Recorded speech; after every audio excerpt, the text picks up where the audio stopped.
The dining room of the Copper Kettle glowed gold that evening, candlelight catching on wine glasses and rain-streaked windows, the kind of soft Seattle drizzle that made the whole city look like it was underwater.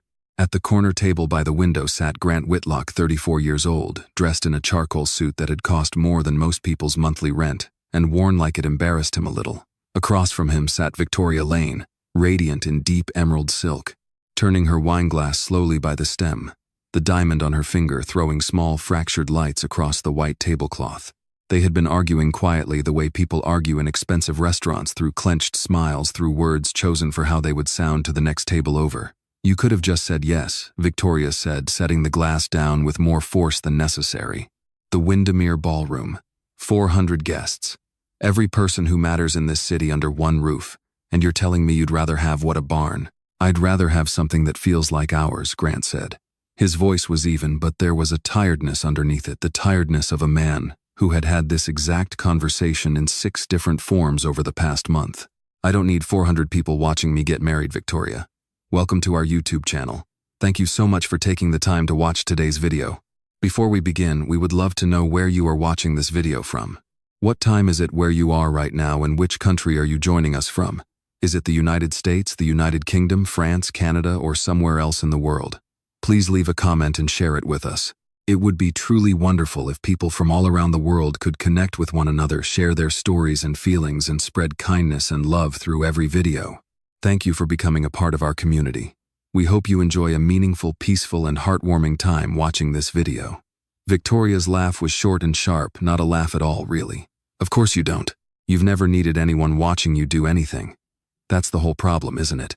You built a company worth more than some countries, and you still act like someone's about to take it away from you." Grant said nothing. Outside, a bus hissed to a stop at the corner break, sighing in the rain. Sometimes, Victoria went on, leaning back, her eyes narrowing in a way that Grant had learned over the 2 years he had known her meant something unkind was coming. "I forget where you came from. You dress the part so well now. The suits, the watch, the way you shake hands like you were born doing it." She paused, and there was something almost surgical in the pause, the way she seemed to be choosing exactly where to cut. "And then you do something like this, refuse a ballroom because it makes you uncomfortable, and I remember exactly what you are underneath all of it." "Victoria, I didn't fall in love with the boy who slept behind a laundromat on Rainier Avenue, Grant." Her voice dropped quiet enough that no one 3 feet away could have heard it, and somehow that made it worse. "I fell in love with the man who built something out of nothing so that boy would never have to exist again. So do me a favor. Act like him. Just for the wedding. Just for one day, be the man everyone thinks you are instead of the one you used to be." The words landed somewhere just beneath Grant's ribs, a place that had no scar tissue left, because it had never fully healed to begin with. For a moment, the restaurant noise seemed to fall away entirely. The clink of silverware, the murmur of other tables, the soft piano somewhere near the bar, and all Grant could hear was the sound of rain on the window, and underneath it, something older. Colder. The particular silence of a parking lot at 3 in the morning, no cars, no lights. Just his own breath fogging in front of him, and the ache of a body that had not eaten in 2 days. He blinked, and the memory folded itself back into wherever he kept it. "I don't hide where I came from," he said, finally, quietly. "I've never hidden it." "You don't talk about it either," Victoria said. "There's a difference between not hiding something and being ashamed enough of it that you never say it out loud." Grant looked down at his hands, at the faint white line across one knuckle where a box cutter had slipped years ago in the back room of a coffee cart that had at the time been the only thing standing between him and the street. He turned his water glass a slow half-circle, saying nothing because there was nothing he could say that Victoria would hear the way he meant it. She had grown up in a house with a name on the gate. She had never once gone to sleep counting the hours until sunrise made it safe to move again. He was still turning the glass when he caught it. A scent. Faint, warm threading through the restaurant's usual smell of butter and rosemary and rain-damp coats, something he hadn't caught in 8 months, and hadn't been able to forget in 8 months either. Vanilla and clove, and something underneath it he had never been able to name, something that had for one single night made him feel like a man with no company and no name and no history at all. Just a man. Grant's hand went still on the glass. He didn't understand it yet, not with his mind. He turned his head slowly toward the sound of footsteps and the soft clatter of a tray settling onto a service stand a few feet away. And then he saw her. She was in a black apron over a simple blouse, her hair pulled back a few loose strands, damp with either rain or kitchen steam. She was reaching for the tray with both hands. One palm braced instinctively beneath the swell of a stomach 8 months round, and for a single suspended second, she hadn't looked up yet, hadn't seen him, and Grant had the strange, vertiginous sensation of being able to look at someone, completely honestly for the last time before everything changed. Then she lifted her eyes, and stopped. The tray tilted half an inch in her hands before she caught it.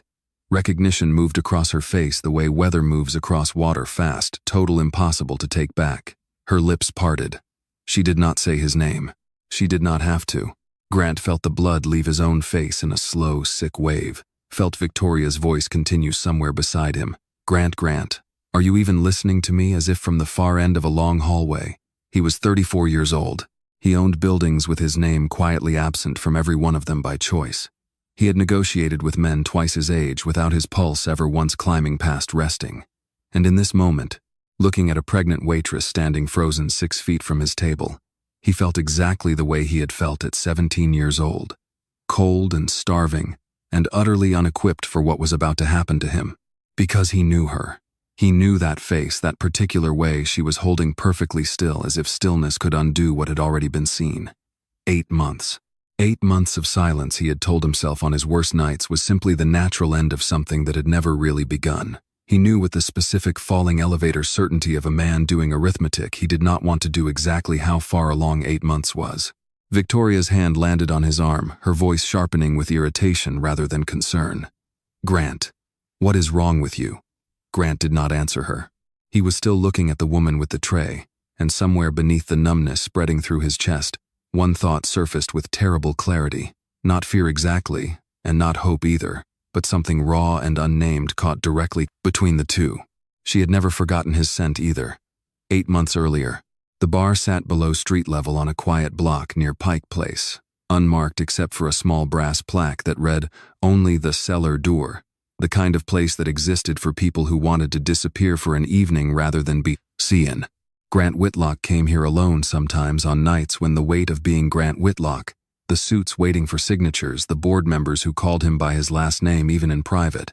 The constant low hum of being watched became too heavy to carry into any room with his own name on the door.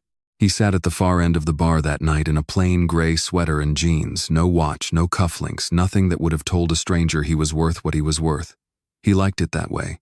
For an hour, sometimes two, he could simply be a man drinking a glass of bourbon in the dark, unrecognized, unaccountable, blessedly ordinary. That was when he saw her. She came in shaking rain from a folded umbrella, laughing softly at something the bartender said, sliding onto a stool 2 seats down with the easy tiredness of someone who had worked a long shift and needed exactly one drink before going home. She wore a simple blue coat damp at the shoulders, and there was nothing about her that announced itself, no jewelry catching the light, no practiced angle of her chin. She simply existed in the space she occupied, comfortable in her own skin, in a way Grant had almost forgotten people could be. Her name was Emily Hart. He would not learn that for another 20 minutes. "Rough night?" he asked before he could stop himself. She glanced over, assessing him for half a second the way people do with strangers in bars, harmless or not, and something in her expression settled into mild amusement. "Rough double shift," she said. "You rough everything," Grant said, and meant it more than he intended to. She laughed at that, a real laugh, low and unguarded, and something in Grant's chest loosened slightly the way a hand unclenches after being fisted too long without noticing. They talked. Not the careful, weighted small talk he was used to, the kind designed to extract information or impress, but something looser, her opinions on the worst customers she'd served that week. His complaint about a meeting that had run 3 hours longer than it needed to. Neither of them naming their jobs, their money, their weight in the world. For the first time in longer than he could easily remember, Grant Whitlock was simply a man in a bar talking to a woman who had no idea what he was worth, and the not knowing felt like air after a long time underwater. At some point, without either of them quite deciding to, they moved to a booth in the back away from the noise of the door. "You're careful," Emily said, at one point studying him over her glass. "You choose your words like you're worried they'll be repeated somewhere." Grant went still for a moment, caught. "Is it that obvious?" "A little." She tilted her head. "What is it you do that makes you talk like that?" He almost told her. The words sat right at the back of his throat. "I own Whitlock Roasting. You've probably had my coffee this morning without knowing it," and something in him, some old reflex worn smooth from years of use, closed around them instead. Not because he was ashamed of what he'd built, because for one single evening he did not want to be the thing he had built. He wanted just once to be liked for nothing more than the man sitting across the table. "I work with coffee," he said instead, which was true enough not to be a lie and vague enough to be almost nothing at all. "A barista," Emily said, amused. "Explains the caffeine anxiety." He let her believe it, and something about letting her believe it, about being small, ordinary, unremarkable in her eyes, felt like the first deep breath he'd taken in years. They talked until the bar's other voices thinned out, and the bartender began wiping down the far end of the counter, with the particular patience of a man waiting for the last two customers to take a hint. Emily told him about her mother, about a diner counter she'd grown up sitting behind after school doing homework on cracked vinyl stools. Grant told her carefully in pieces small enough not to alarm either of them, about growing up without much of anything, a version of the truth thin enough not to require the whole of it. He did not tell her about the winter he was 17. He did not tell her about the particular sound of his own stomach at 2 a.m, or the nights he had measured in degrees of cold rather than hours, curled behind a laundromat with cardboard for a blanket, watching his breath rise and disappear under a streetlight that never quite reached him. Some things did not belong in a bar on a good night. Some things he had never told anyone at all. But something in the way he said, even the small true things, quietly, almost apologetically, like a boy asking permission before speaking, made Emily go gentle in a way she hadn't been all evening. "You say that like you think I'll judge you for it," she said softly. "People usually do," Grant admitted, "just not always out loud." "I won't," she said, and there was no performance in it at all, which was exactly why he believed her. Near midnight they left together, not with any plan spoken aloud, just an understanding that had built itself quietly over 2 hours of honesty neither of them had expected to give a stranger. The rain had stopped. The street outside smelled of wet pavement and someone's late dinner drifting from an open restaurant door 2 blocks down. They walked without hurrying toward the small boutique hotel, where Grant kept a suite for nights he could not face his own too large, too empty house. And if Emily wondered at the quiet elegance of the lobby, she said nothing, and Grant did not explain it. What passed between them that night was not loud or careless. It was slow, tender, the kind of closeness that comes from 2 exhausted people finally setting something down they had each been carrying alone for a long time. Somewhere in the dark, between silences, Emily rested her head against his chest and said, half asleep, "You're a good man. I don't know why you talk like you're waiting to be told otherwise." Grant said nothing back, because his throat had closed around something he could not yet name, and instead he simply held her, and for the first time in more years than he could count, sleep found him without a fight. He woke to his phone buzzing against the nightstand at 4:45 in the morning. Walt collapsed. "Ambulance en route to Harborview. Get here." Grant sat up fast, heart slamming, the warmth of the last few hours gone in an instant, replaced by the old cold panic of losing the only person who had ever taken him in without asking anything in return. He dressed in the dark, careful not to wake Emily, who slept on with one hand curled loosely against the pillow where his shoulder had been. At the small writing desk near the door, he tore a page from the hotel notepad and wrote quickly, hand unsteady. "Had to go in emergency with someone I love. Please call me. Grant." He left his number beneath it, set the note against the lamp where she would see it the moment she opened her eyes, and asked the young man at the front desk in a voice gone hoarse with worry not to disturb her before checkout. Then he was gone into the gray dawn, running toward a hospital, and a man who had once found him starving behind a laundromat and asked for nothing but honest work in return, never once imagining that the note he had left behind would never reach the woman it was written for, and that 8 months of silence would grow out of a single overlooked scrap of paper on a hotel nightstand. The hotel room was quiet when Emily woke, filled with the pale gray light of a Seattle morning that couldn't yet decide whether it wanted to be dawn or still night.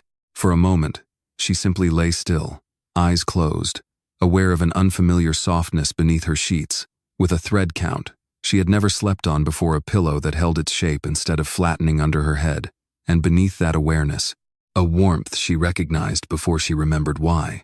She reached out, expecting to find him. Her hand met cool, empty sheets. Emily sat up slowly, blinking against the light, and looked around the room. The bathroom door stood open, dark inside.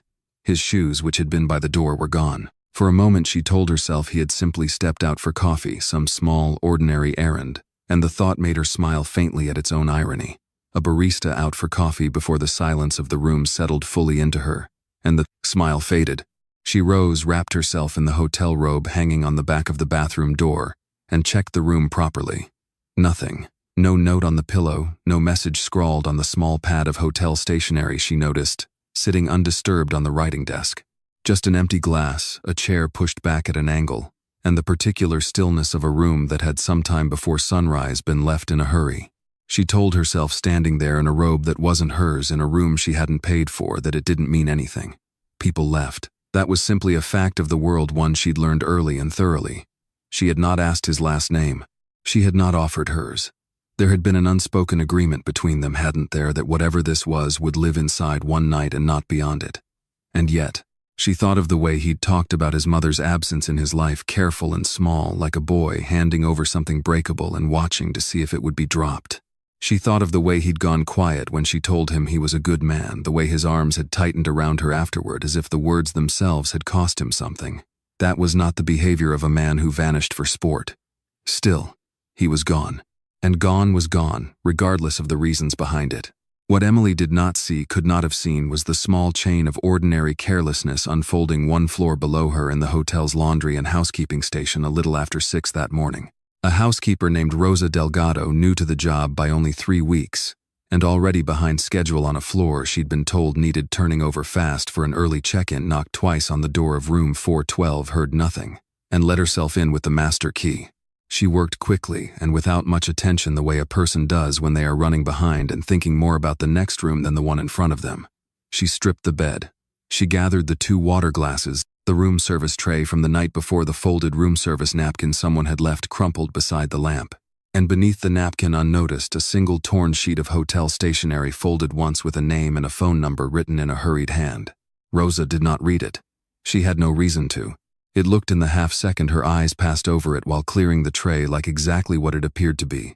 A discarded note, the kind guests left behind, constantly grocery lists and reminders and phone numbers scratched down and abandoned along with the rest of a room's temporary life.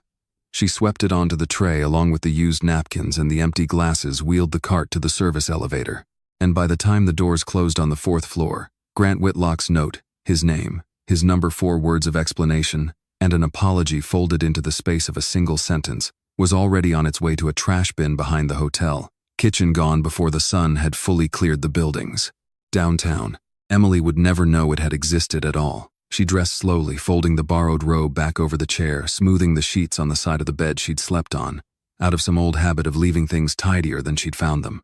At the front desk, the young man on duty, not the same one who had taken Grant's instructions hours earlier, shift already changed, looked up politely as she passed, and Emily paused. "Did anyone leave anything for room 412, she asked. "A note, maybe." The young man checked a small tray behind the desk out of courtesy more than expectation, found nothing, and shook his head. "Sorry, nothing here." Emily nodded, thanked him, and stepped out into a morning that had turned fully gray and damp, the kind of Seattle rain that didn't fall so much as simply hang in the air. She stood on the sidewalk for a moment, hugging her coat around herself, feeling something small and specific settle into her chest. Not grief exactly, not yet, but its early uncertain cousin. Foolishness, mostly. The particular sting of having believed for a few hours that a stranger's gentleness had meant something it apparently hadn't. "You didn't even get his last name," she reminded herself, walking toward the bus stop, chin lifted against the drizzle. "You have no right to feel this stupid about it." She told herself that the whole ride home, and mostly believed it by the time she reached her apartment door. Across the city, in a private room on the 6th floor of Harborview Medical Center, Grant sat in a plastic chair too small for him, elbows on his knees, watching a monitor trace the slow, steady rhythm of Walt Simmons's heart. Walt had collapsed in his kitchen just before 5 that morning, a minor stroke. The doctors said mild enough that with rest and medication he'd likely recover most function within weeks, but severe enough that for 3 hours before that diagnosis was confirmed, Grant had sat in a waiting room, believing he might lose the only father he had ever truly had. "You didn't need to come running like the building was on fire," Walt said, now voice thinner than usual but still carrying its familiar dry humor, one side of his mouth pulling slightly with the effort of speech. "I've had worse mornings." "You collapsed in your kitchen, Walt." "I've collapsed in worse places." Walt's eyes, sharp despite the tubes and the monitors, moved over Grant's face, with the particular attention of a man who had known him since he was 17 years old and hollow-eyed with hunger. "You look like something's chewing on you besides me being in a hospital bed." Grant almost said nothing. It was his habit, honed over years, to fold anything soft or uncertain into a drawer somewhere out of sight, before it could be examined by anyone, even Walt. But the exhaustion of the morning had worn something thin in him. "I met someone last night," he said finally. "Before your call. I left in the middle of it. I don't even know if she got my note." Walt studied him for a long moment, something gentle moving behind his tired eyes. "Then you'd better find out," he said. "Man doesn't get many mornings like the one you're describing, Grant. The kind that puts that particular look on his face." Grant looked down at his own hands at the same faint scar across one knuckle he had turned the water glass around 8 months later in a restaurant that neither of them could yet imagine. He thought of Emily's laugh in the dim bar light, of the way she had said "I won't" when he told her people usually judged him, and meant it so plainly that he had believed her without hesitation. "I don't even know her last name," he admitted quietly. "Then that's the first thing you fix," Walt said, closing his eyes against the fatigue pulling at him the second. "I'm not scaring you half to death in a hospital bed."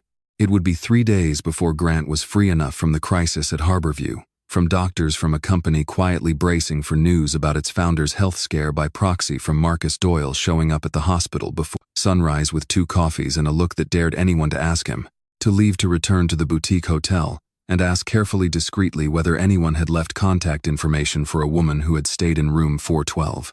By then, the room had been cleaned 4 times over.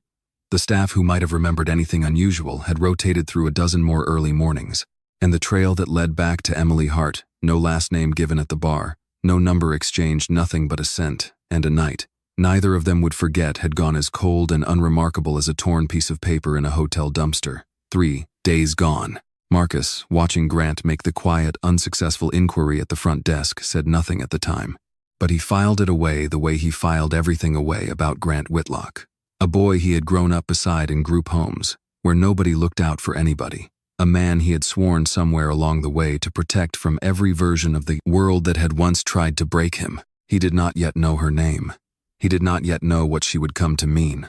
But some old careful part of Marcus Doyle noted, without quite understanding why, that his best friend had left a piece of himself behind in that hotel room, and that whoever eventually came looking for it would need to prove beyond any doubt that they deserved to find it. 3 weeks after the night at the cellar door, Emily Hart stood in the narrow bathroom of the apartment she shared with her mother, staring at a small plastic stick balanced on the edge of the sink, and felt the floor of her life quietly give way beneath her. She had told herself for nearly 2 weeks before that the exhaustion was simply from picking up extra shifts, that the nausea was a stomach bug going around the diner, the kind Diane Coyle had warned everyone about after 2 servers called out sick the same week. She had told herself a great many reasonable things, one after another, the way a person builds a small wall of explanations against a truth they are not yet ready to hold. The wall came down all at once, silently, in the space of 30 seconds.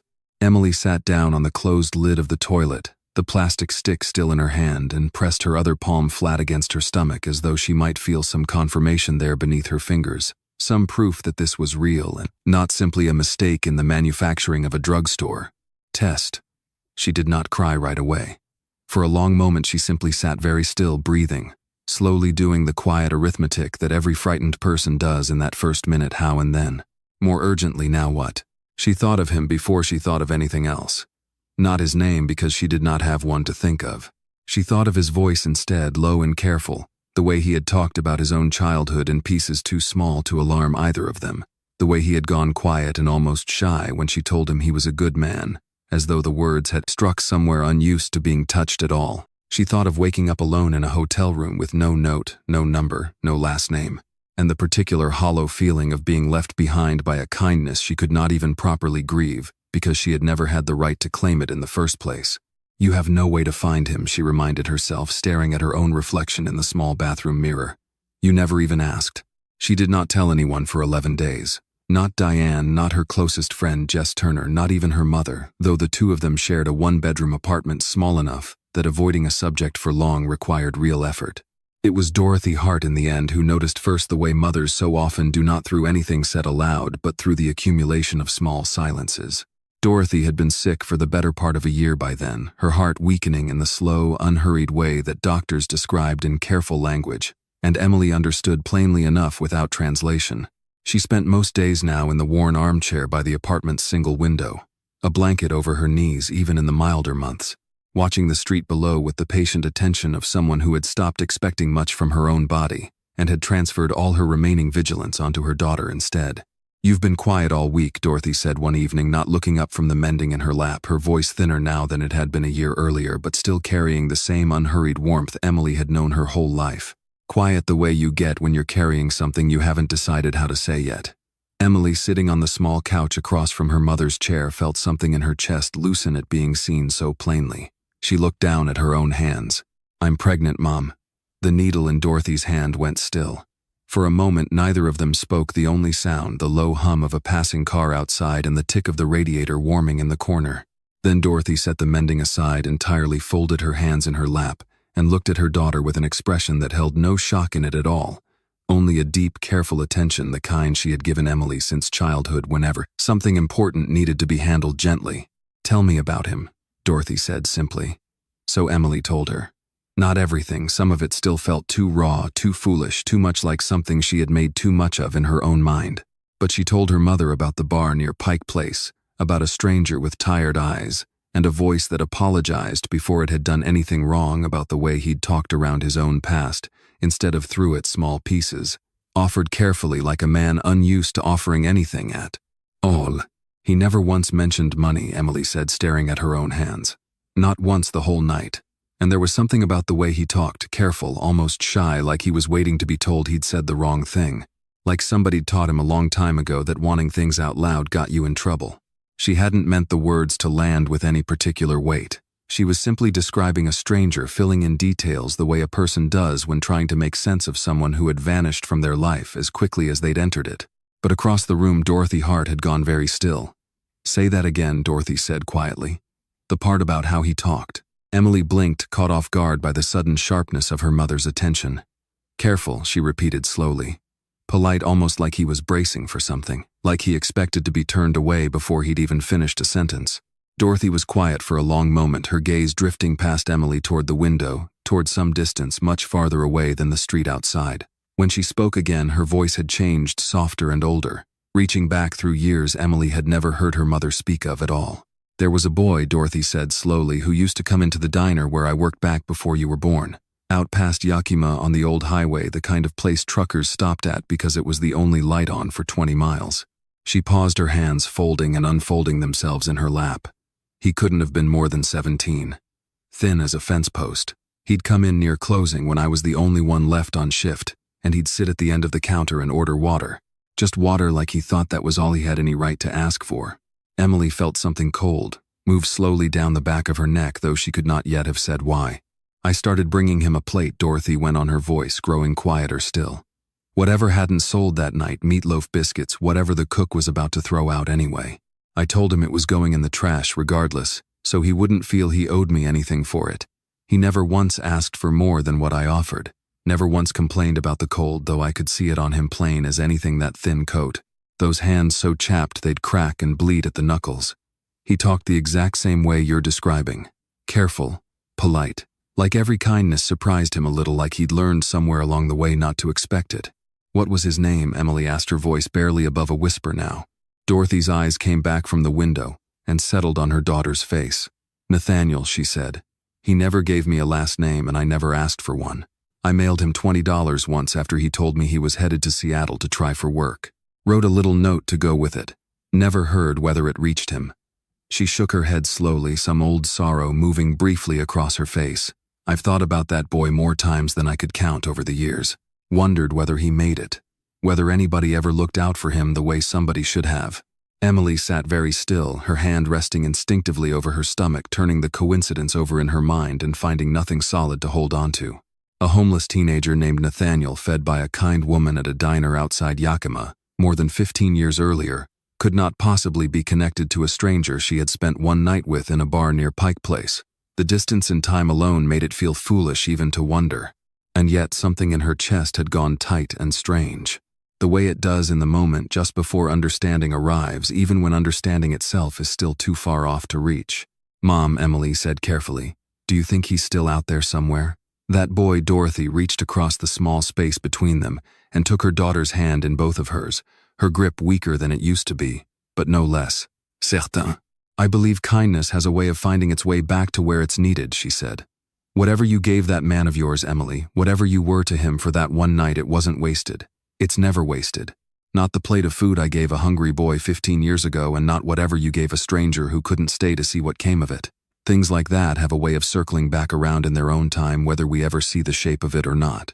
Emily said nothing, only held her mother's hand a little tighter, unaware that the two threads of the story, a boy fed at a diner counter, and a man who could not stop thinking about a woman he'd left behind without meaning to, had already quietly begun their long, slow circle back toward each other.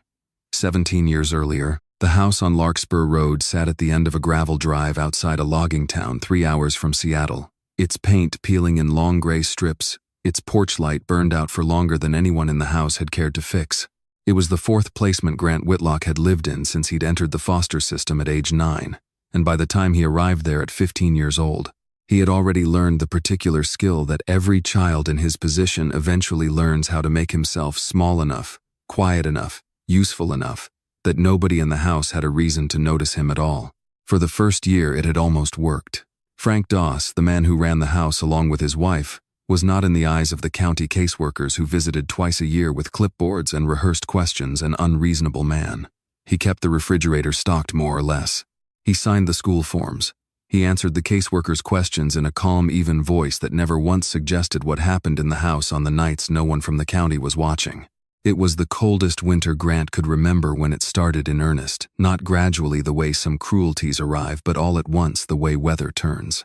A missing $20 bill from Frank's coat pocket, never found, never proven, but somehow in Frank's telling always circling back to Grant. A raised voice that grew into something else. A closet door that locked from the outside, and hours spent sitting on the floor of it in the dark, knees drawn to his chest, counting his own breaths to keep from making any sound at all.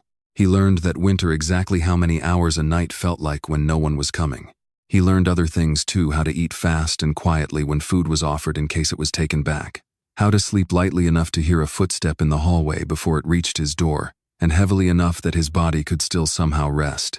How to tell himself on the worst nights that he had done something to deserve it, because believing that was somehow easier than the alternative, that there was no reason at all, that it simply was what it was, and that no one was coming to make it stop. He was 17 the night he finally left. It was not a single dramatic moment that sent him out the door. It was the accumulation of 2 years pressing down all at once, a Tuesday no different from 100 other Tuesdays, except that something in Grant, some last reserve he hadn't known, he still had simply refused to go back inside that night. He walked out the front door a little after 10 in the evening, with nothing but the clothes on his back, and $11 folded into his shoe, and he did not look behind him once. Not even when he heard Frank's voice calling something down the gravel drive, that he chose deliberately never to let himself remember the words of. What followed was not a single winter of hardship that resolved itself neatly by spring. It was nearly a year. He hitchhiked toward Seattle because it was the only direction he could think to go, a city large enough, he reasoned, that a boy could disappear into it without anyone asking too many questions. For the first several weeks he slept where he could, behind a grocery store, loading dock in the stairwell of a parking garage, until a security guard found him and moved him along without cruelty, but without much kindness either. In a shelter for 2 nights before a fight between 2 older men sent him back out onto the street, rather than risk what might happen while he slept. Eventually he found the laundromat. It sat on a quiet stretch of Rainier Avenue, open 24 hours, warm from the dryers that ran through most of the night, and Grant discovered that if he positioned himself in the narrow gap between the building's rear wall and the chain-link fence behind it, the exhaust vents kept that small patch of concrete just warm enough to survive on the coldest nights. He slept there through most of that winter, curled on a flattened section of cardboard, a thin coat pulled tight around a body that had by then begun visibly wasting away, his wrists, thinner than they should have been, his cheeks hollowed, his hands cracked and split at the knuckles from cold that never fully left them, even sleep. He learned to steal water from the laundromat's utility sink after closing when the night attendant wasn't looking. He learned which restaurant dumpsters were emptied on which nights and which ones left food still edible enough to matter. He learned to keep his eyes down on the street because a boy who looked like he had nothing and nowhere to be was a target for exactly the kind of trouble he could not afford. And he learned most of all the particular silence of being unseen, walking through a city of hundreds of thousands of people, and somehow existing for months at a time, as though he were made of nothing at all. There were nights that winter when the cold became something closer to pain than temperature, When he lay awake, shaking against the concrete, and told himself in the small, honest voice a person only uses with themselves in the very worst hours that he did not know how many more nights like this one he had left in him. He did not cry on those nights. He had learned somewhere back on Larkspur Road that crying changed nothing and only cost him warmth he could not spare. He simply endured the way he had learned to endure everything, 1 hour folding quietly into the next. It was a Thursday, though Grant would not remember which month, when an older man in a canvas work jacket came around the side of the laundromat just after 5 in the morning to check on a delivery and found a boy asleep against the wall, thin as a fence post, lips faintly blue from the cold. Walt Simmons did not call the police. He did not lecture the boy, did not ask the questions that would have sent Grant running the way every other adult's questions always had. He simply crouched down, careful to keep some distance, and said in a voice that carried no pity in it at all, only plain and unremarkable concern, "You hungry son?" Grant, half frozen and too exhausted to run, only nodded. Walt brought him inside the small coffee-roasting warehouse 2 doors down, sat him at a folding table near a space heater, and set a paper cup of black coffee and a day-old pastry in front of him without another word, as though feeding a stranger at 5 in the morning were the most ordinary thing in the world. Grant ate in silence, hands shaking, eyes down, waiting for the question that always came eventually. Where are your parents? Where do you belong? Who's coming to get you? And when it never came, something in him, some tightly wound thing that had held for nearly 2 years, loosened by a fraction he did not fully understand at the time. "I could use some help around here," Walt said finally, nodding toward the small warehouse floor stacked with burlap sacks of green coffee beans. "Sweeping. Loading. Nothing that needs a resume. Pays honest, though not much to start." Grant looked up at him, then searching the older man's face for the catch, the condition, the thing that would eventually be demanded in return the way it always had been before. There was none. "Why?" Grant asked, his voice raw from disuse and cold. Walt only shrugged, wiping his hands on his apron. "Because somebody ought to," he said simply, "and I happen to be the one who found you." It was not a large kindness, not by the measure of the world Grant would eventually come to inhabit. A cup of coffee, a pastry, a job sweeping floors for a man who asked nothing but honest work in return. But Grant Whitlock would spend the next 17 years of his life, through every dollar earned, every company built, every room he walked into, as a man other people now looked up to instead of past, quietly trying to understand why that one unremarkable act of decency, offered by a stranger who wanted nothing from him, had moved something in him that 2 years of survival on Larkspur Road and the streets beyond it had never once managed to touch. He did not yet understand, standing in that warehouse at 17 years old, with cold still in his bones and coffee warming his hands for the first time in longer than he could remember, that he would spend the better part of his adult life believing somewhere beneath every success he built that he had never truly been wanted by anyone at all, that his own mother, whoever and wherever she was, had simply given him away, and that every kindness, since Walt's included, was something he would have to keep earning over and over for the rest of his life, because he had never once been given a reason to believe it might simply be offered to him for free. Winter came early that year, the kind that arrived in Seattle as a fine gray mist rather than snow settling over the city for weeks at a time without ever quite committing to a storm. Inside the small apartment she shared with her mother, Emily Hart, had learned to read the changing seasons less by what she saw through the window and more by the sound of Dorothy's breathing at night, shallower with each passing month, punctuated more and more often by the soft, effortful pause that meant her mother's heart was working harder than it should have to simply keep her present in the room. Dorothy Hart had never been a woman who complained.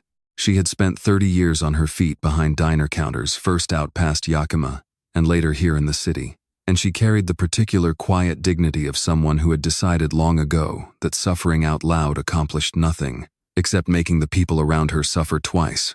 So when she began waving off Emily's questions about the tightness in her chest, the days she stayed in the armchair by the window, instead of walking the 4 blocks to the pharmacy herself, Emily let her for longer than she should have, because some part of her could not yet accept what the rest of her already knew. It was a Tuesday evening, unremarkable in every way until it wasn't, when everything changed at once. Emily had come home from a double shift at the Copper Kettle, feet swollen, the small life inside her turning restlessly the way it did most evenings, when she finally sat still long enough for it to make itself known.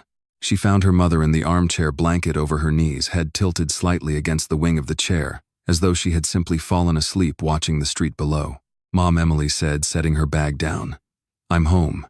Dorothy did not stir. Emily crossed the room slowly, some cold understanding already beginning to move through her, before her hand even reached her mother's shoulder, before she felt how still the room had become, how the small rise and fall of a mother's chest, that had marked every evening of Emily's life, was this once simply absent. She did not scream. She would remember that detail for years afterward, the strange, terrible calm that settled over her in that first minute, the way she knelt beside the chair and took her mother's hand, still faintly warm, and simply held it as though holding on tightly enough might undo what had already happened. It was Jess Turner arriving 20 minutes later after Emily's shaking phone call, who finally called for help, who sat with her on the floor of that small apartment until the paramedics came and confirmed gently what both of them already understood. Dorothy Hart had died quietly in her own chair in the home she'd shared with her daughter on an evening, no different from 1,000 others, and Emily would spend a long time afterward grateful in whatever small way grief allows for. Gratitude that her mother had gone peacefully without pain, without ever having to see how hard the months ahead would be for the daughter she left behind. The funeral was small. Dorothy had few relatives left, and the ones who existed lived, scattered across states Emily had never visited and could not now afford to reach. Diane Coyle closed the diner for 2 hours on the morning of the service, so the small handful of regulars who had known Dorothy over the years could attend, and Jess stood beside Emily the entire time, one hand steady at the small of her back, the only thing keeping her upright through a ceremony she remembered afterward only in fragments: the smell of the flowers, someone's voice reading a passage. She couldn't focus on the particular weight of an urn she had never imagined having to carry. There was no money for anything more than that. Emily sold the few pieces of jewelry her mother had owned, nothing valuable, sentimental, mostly to cover what the small life insurance policy didn't stretch to reach. She closed the door of the small bedroom where Dorothy had slept for the last 8 years, folded the blanket that had lived permanently over the arm of the chair by the window, and found that she could not yet bring herself to give either of them away, though she had no earthly use for either one anymore beyond the comfort of knowing they were still there. Grief, she discovered in the weeks that followed, did not arrive the way she had expected it to, not as a single wave that crested and eventually receded, but as something that lived quietly under everything, resurfacing without warning at the Breforce and Gliso. Strangest moments. A song on the radio her mother used to hum along to. The particular way afternoon light fell across the empty armchair. The sound of her own voice catching itself mid-sentence, some evening, still half turned toward a room where no one would answer. She was 7 months pregnant and entirely alone in a way she had never been in her whole life. She found Emily one evening at the small kitchen table, an old metal cookie tin open in front of her, counting a small pile of crumpled bills with the careful, methodical attention of someone doing math that mattered more than the sum itself. Suggested.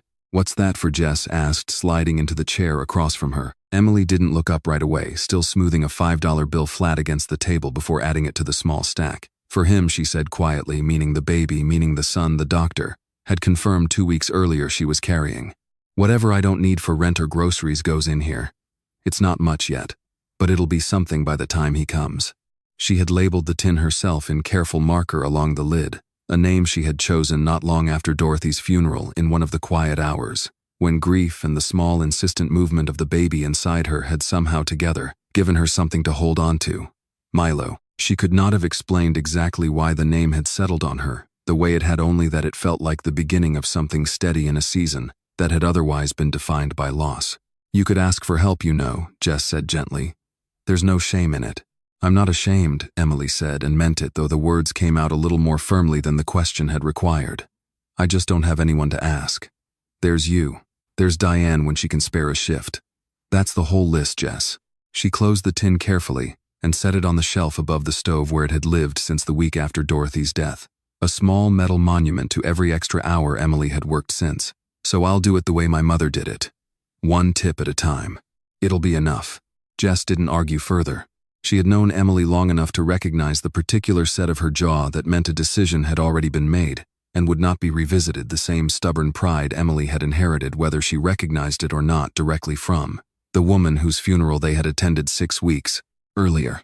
Later that night, alone in the apartment that felt larger and quieter with every week that passed, Emily sat at the small kitchen table with the box of her mother's belongings.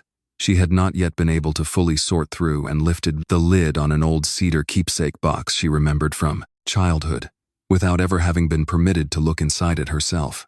Inside, carefully preserved, She found the small, ordinary evidence of a life lived mostly in service to others. Photographs curling gently at the corners, a few old letters tied with string, a faded newspaper clipping about the diner where Dorothy had worked for over a decade, and near the bottom, folded small, a single photograph.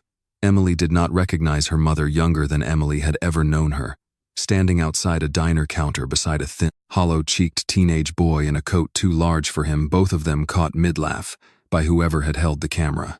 On the back, in her mother's careful handwriting, 4 words, "Nathaniel, kindness always returns." Emily sat with the photograph a long time that night, turning it over in her hands, feeling the same strange, unplaceable weight settle over her that she had felt weeks earlier when her mother first told the story aloud. She did not yet know what to do with it, did not yet understand what it might mean beyond the small, aching comfort of a story her mother had clearly carried close for a very long time. She only knew setting the photograph carefully back into the cedar box and closing the lid that some part of her had begun, without quite deciding to holding on to it the way her mother once had, as a small, quiet piece of proof that kindness, given freely, even to strangers, even without any promise of return, was never entirely lost to the world. It simply waited sometimes for years for the moment it was needed again. The Copper Kettle opened its doors at 6 every morning, and by the time the last of the breakfast crowd cleared out near 10, Emily Hart had usually been on her feet for 4 hours straight, moving between tables with a coffee pot in one hand and an order pad in the other, her lower back aching in a way that had become simply background noise by her 7th month. She had worked this floor for 3 years now, long enough that she could carry 4 plates at once without thinking about it, long enough that most of the regulars knew her by name and asked without fail how she was holding up. She always told them fine. Most days it was close enough to true. Diane Coyle ran the diner the way she ran everything else in her life, with a gruffness that fooled almost no one who had worked for her longer than a week. She was a broad, sturdy woman in her 50s who had inherited the place from her own mother and had never once in Emily's experience turned away an employee who needed an extra shift or a little grace on a late rent month. She noticed things. She noticed that autumn, the particular slowness that had crept into Emily's step, the way she braced one hand against the counter more often than she used to when she thought no one was watching. "Sit down for 10 minutes, Diane said one morning, catching Emily by the elbow as she passed with a tray. "The world will survive without you refilling Table 6's coffee for exactly 1 round. "I'm fine, Diane. "You're 7 months pregnant and on your feet since 5:30, Diane said flatly. "Fine is a word people use when they don't want to be told otherwise. "Sit." Emily sat because arguing with Diane Coyle cost more energy than she had to spare most days, and because some quiet, grateful part of her recognized what the older woman was actually offering underneath the gruffness, the kind of steady, unglamorous kindness that asked for nothing in return, and simply showed up shift after shift in 100 small forms. An extra 15 minutes on a break. A container of leftover soup pressed into her hands at the end of a shift, framed always as it's just going to waste otherwise. A schedule quietly adjusted without ever being discussed directly to keep Emily off the longest doubles as her due date crept closer. Emily accepted what Diane offered because she had learned in the months since her mother's death the difference between charity that diminished a person and kindness that simply refused to let them fall. Diane's kindness was the second kind, and Emily had grown careful in a world that had not been especially gentle with her lately to recognize it when she found it. The tin on the shelf above the stove grew heavier by careful degrees, a few dollars some weeks more on the good nights, when a table of businessmen left an overgenerous tip out of thoughtlessness, rather than any real generosity, less, on the weeks when the electric bill ran higher than expected, and Emily had to dip back into it rather than add. She kept a small notebook beside it, columns for what had gone in, and what it was meant for. Eventually, a second-hand crib she'd seen advertised online for a fraction of its original price. A car seat, diapers, the dozen small ordinary things that a baby required, and that Emily had learned out of necessity to price down to the dollar. She stopped searching for Nathaniel sometime in her 7th month, not from any single decision, but from a slow accumulation of exhaustion.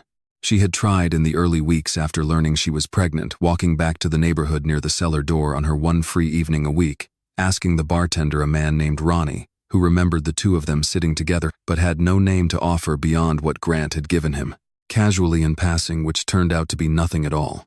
She had called 2 boutique hotels near Pike Place, whose names she half remembered from that night, describing a room, a lobby, receiving polite and useless confirmations that many such rooms and lobbies existed within a 6-block radius, and that, no, they could not disclose guest information to someone without a reservation number.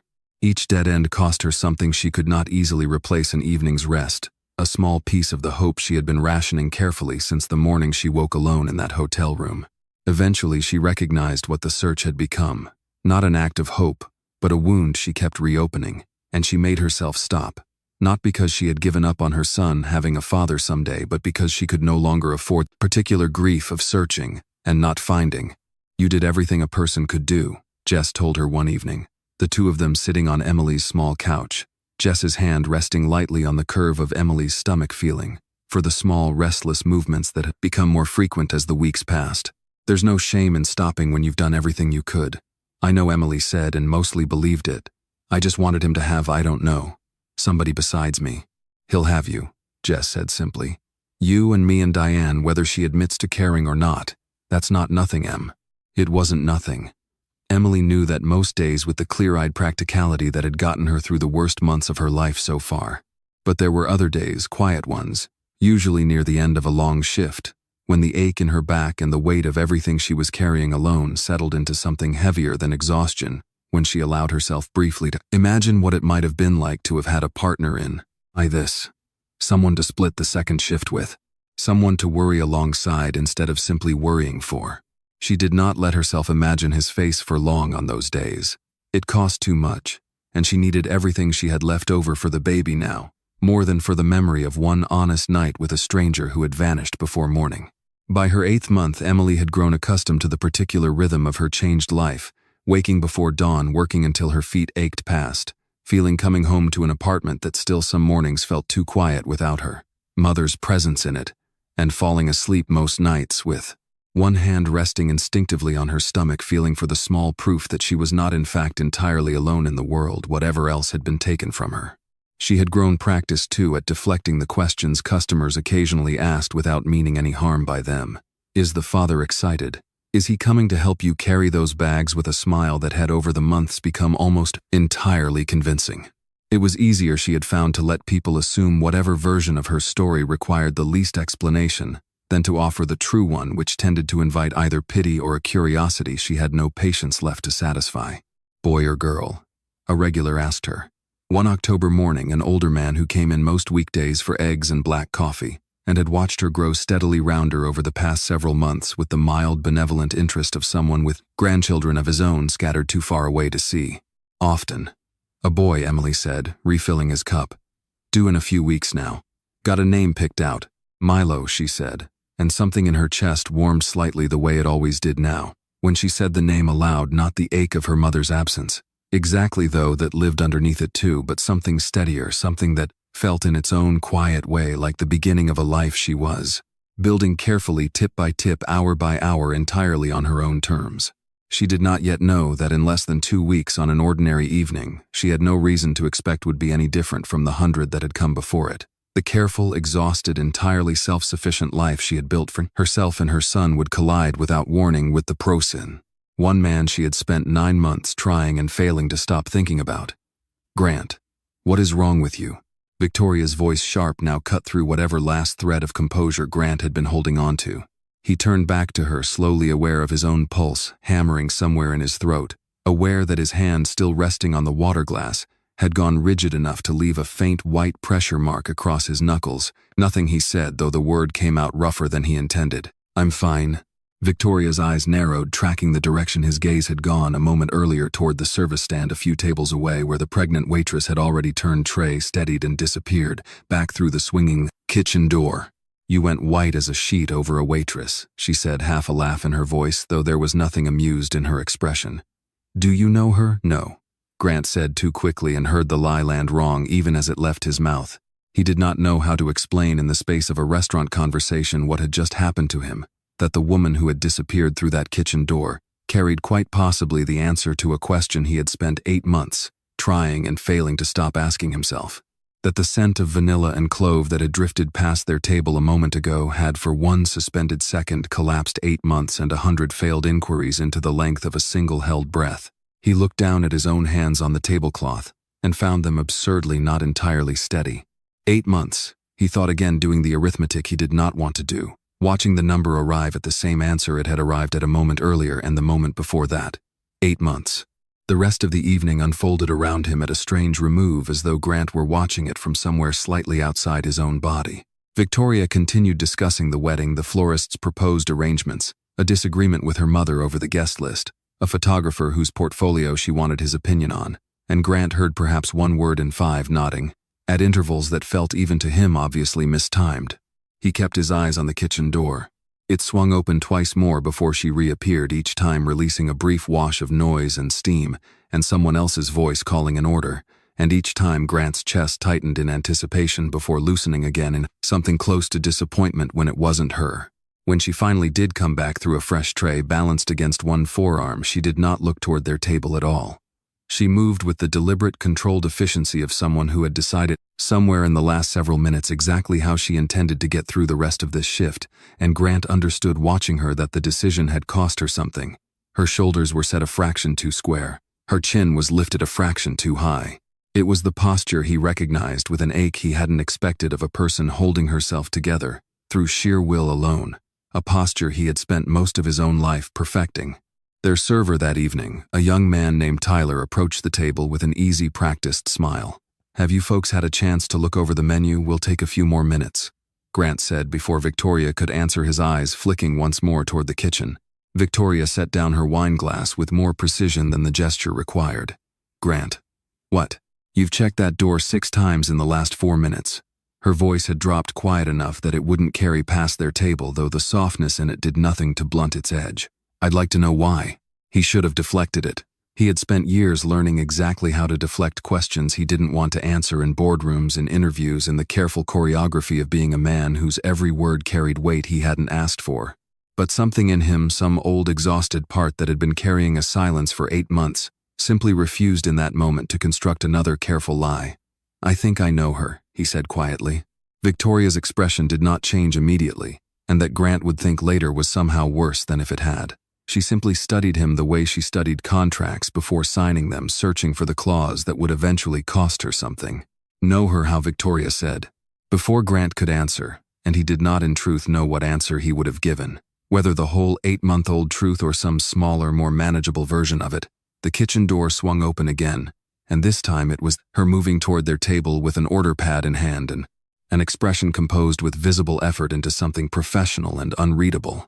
"Good evening," Emily said, and her voice, when it reached him, hit Grant with a force he had not braced adequately for, low and familiar, and carrying beneath its careful courtesy something he recognized instantly, the same voice that had said, "You're a good man," into the dark of a hotel room 8 months earlier, before either of them had known how much that single night would cost or give to each of them. "Can I start you both with something to drink, or have you decided?" Grant's mouth had gone dry. He looked up at her, really looked for the first time since the initial shock of recognition had passed, and saw what he had only glimpsed before, the tiredness around her eyes that hadn't been there 8 months ago, the protective way she held her order pad slightly angled in front of her stomach, the small, visible effort it was costing her to stand there and treat him like any other customer. "Sparkling water," Victoria said, filling the silence when Grant failed to. Her eyes moved deliberately between Grant and Emily, cataloging something, though Grant could not yet tell what conclusion she was drawing. "And we'd like to hear about your specials. It's a celebration tonight. We're finalizing our wedding date." Something flickered across Emily's face at that small, quickly controlled, but Grant caught it, the way a person catches a wince they were never meant to see. "Congratulations," she said, her voice even. "I'll give you both another minute with the menu." She turned to go. Grant, without entirely deciding to, spoke before she could take a full step away. "Wait." Emily stopped. She did not turn around immediately, and Grant watched her shoulders rise slightly, as though bracing for something before she finally faced him again. "Yes," she said, and the single word carried beneath its politeness something raw enough that Grant felt it land directly in his chest. For a moment neither of them spoke. Victoria's gaze moved between them again, sharper now, her earlier suspicion visibly hardening into something more deliberate. "How have you been?" Grant asked, and heard, even as he said it, how absurdly small the question was for everything it was failing to hold. "Fine," Emily said, the same word Grant had used on Victoria minutes earlier, carrying the same weight of everything left unsaid beneath it. Her eyes held his for a beat longer than the exchange required, and Grant saw in that beat something he had not let himself imagine finding again. Not accusation exactly, though there was a version of that in it too, but something closer to 8 months of exhausted, unresolved grief, finally standing 3 feet away from the person who had caused it. Grant, Victoria said again, quieter this time, an edge of real alarm beginning to surface beneath the irritation. What is going on? Emily's eyes flicked briefly to Victoria, then back to Grant, and something in her expression settled in that instant into a kind of steadiness. Grant recognized the particular resolve of a person who has decided after months of silence not to hide from a truth any longer, simply because it was inconvenient for someone else's evening. "I should get your drink order in," Emily said, but she did not move to leave. Instead, her free hand came to rest briefly, unconsciously against the curve of her stomach, a gesture so small it might have passed entirely unnoticed by anyone not already searching for exactly what it meant. Grant was searching. He saw it, and in that single unguarded motion, 8 months of failed inquiries, discarded hotel notes, and a silence he had never fully understood the shape of, until this moment collapsed into a single unbearable certainty. He did not need Victoria to ask the question that was clearly forming behind her narrowing eyes. He did not need a calendar or a due date or anything beyond the simple devastating arithmetic his mind had already completed twice that evening. "Emily," he said quietly, her name finally after 8 months of not having it to say. "How far along are you?" The restaurant for a moment seemed to hold its breath along with him. The question hung in the air between them, and for a long moment Emily said nothing at all. Around them, the restaurant continued its ordinary evening rhythm, silverware against china, 2 tables over the low murmur of conversation, the soft strains of a piano near the bar, but at their table everything had gone very still, as though the 3 of them existed briefly in a small, silent room of their own making. "Emily," Grant said again, quieter this time, "please." She looked at him for a long moment, weighing something Grant could not fully read, and when she finally spoke, her voice was steady in a way that seemed to cost her considerable effort. 8 months, she said. The words landed at the table like something dropped from a height. Victoria's wineglass, halfway to her lips, stopped there, suspended, her eyes moving rapidly between Emily's face and the small, unmistakable curve beneath her apron. "I'm sorry," Victoria said, setting the glass down with exaggerated care, "but I don't think I understand what's happening right now." "Victoria," Grant started. "No," Victoria said, and her voice had dropped into something colder now, something with edges. She looked at Emily with an expression that had shed all pretense of courtesy. "Is there something you'd like to tell me? Both of you, apparently, since my fiancé seems to have lost the ability to speak." Emily's jaw tightened, but she did not look away. "I don't owe you an explanation," she said quietly. "I owe your table a drink order, which I was trying to take before this turned into whatever it's turning into." 8 months, Victoria repeated, ignoring her, turning fully toward Grant, now her voice rising just enough to draw the attention of the table nearest them. "Grant, 8 months ago is when you disappeared for 2 days, claiming you needed space before the engagement party. Do the math for me, because I think I already have." Grant felt heat climb up the back of his neck, not from shame exactly, but from the sudden sick awareness that this conversation, which he had spent 8 months half dreading and half hoping for, was unfolding in the worst possible way in front of the worst possible audience in a room full of strangers who, had he now noticed with a cold drop in his stomach, begun to glance their way. "This isn't the place," he said low. "You don't get to decide that," Victoria snapped. She rose from her chair, the movement sharp enough to draw a few more heads. "You slept with a waitress 8 months ago, and now she's carrying your child, and you thought what exactly? That it wouldn't come up? That we'd just get married and you'd quietly handle it somewhere? I'd never have to—" "No, I didn't know," Grant said, and his voice cracked slightly on the words, the first real fracture Emily had seen in him since he'd sat down. "Victoria, I swear to you, I had no idea she was pregnant. I didn't even know her last name until 30 seconds ago." "How convenient," Victoria said. "It's the truth," Emily said, and something in her voice had hardened now too, the exhaustion of 8 months finally finding an edge. "I tried to find him. I went back to that bar. I called hotels. I had nothing to go on but a first name and a description, and every door I knocked on closed in my face. I wasn't hiding this from anyone. There was no one to tell." A nearby table had gone entirely silent now, no longer pretending not to listen. Someone 2 tables over had quietly angled their phone. "Isn't that a lovely story?" Victoria said, her voice thin with contempt. "A poor pregnant waitress and a billionaire who just happens to walk into her restaurant 8 months later. You'll forgive me if I find the timing a little too convenient to be an accident." I work here, Emily said, and for the first time her voice trembled, not from weakness, Grant realized, but from the sheer effort of holding back something much larger than the moment required. This is my job. I didn't choose your reservation. I didn't choose your table. I have worked double shifts through this entire pregnancy because there was no one else to do it for me, and I am not going to stand here and be accused of scheming for a life I never asked to be part of. Victoria, that's enough, Grant said, standing now, his voice carrying a firmness Emily had not heard from him before. You don't get to speak to her like that. Victoria turned on him, something close to disbelief moving across her face. I don't get to, Grant. Listen to yourself.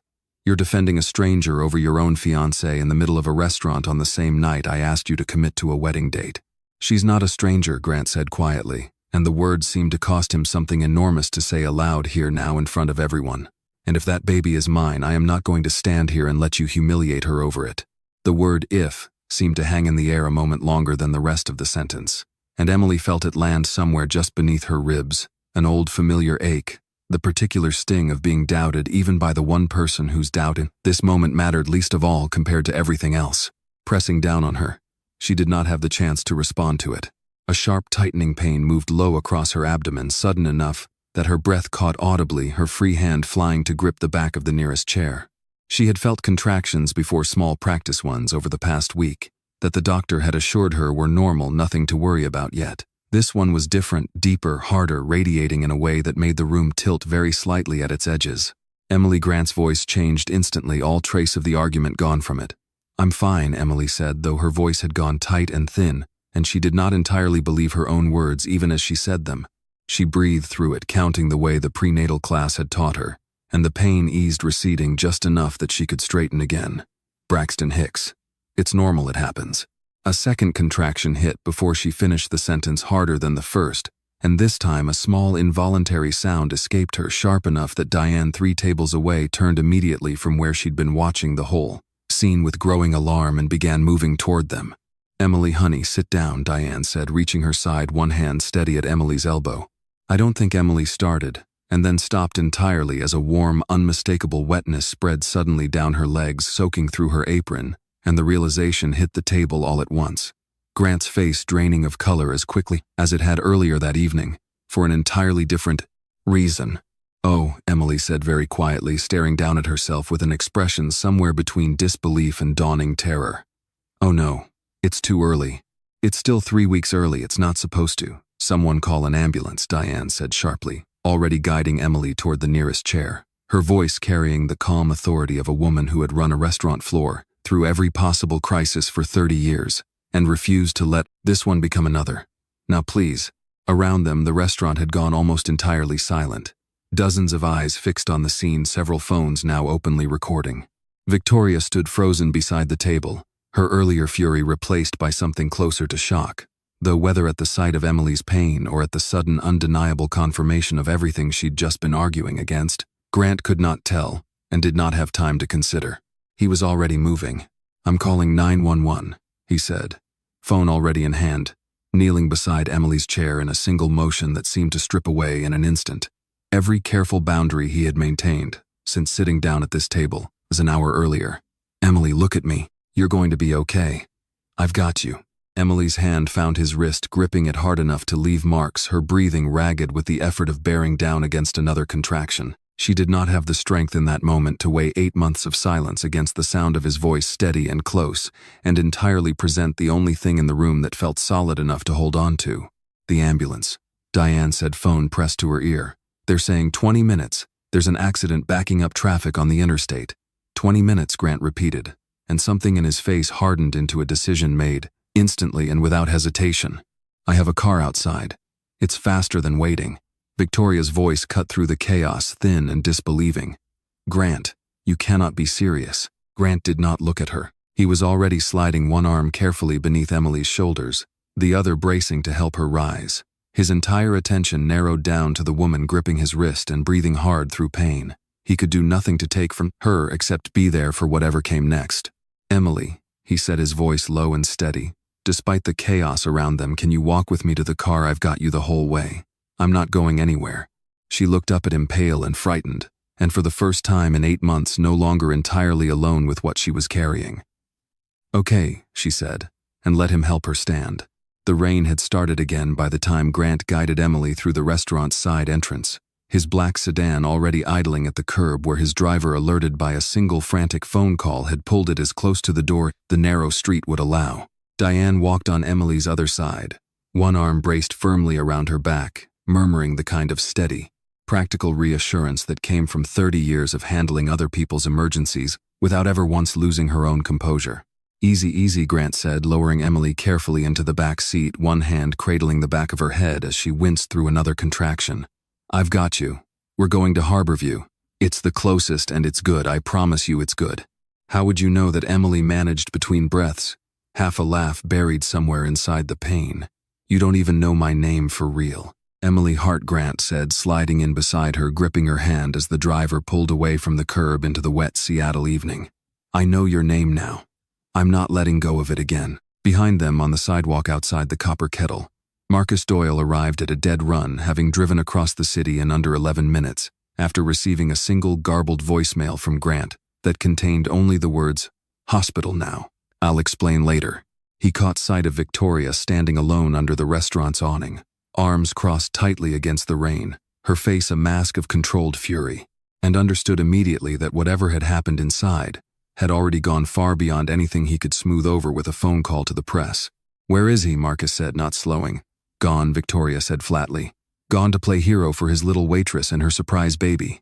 She said the words with a bitterness that struck Marcus as strange even in the moment, not the wounded fury of someone simply blindsided, but something colder underneath it, something closer to a plan unraveling rather than a heart breaking.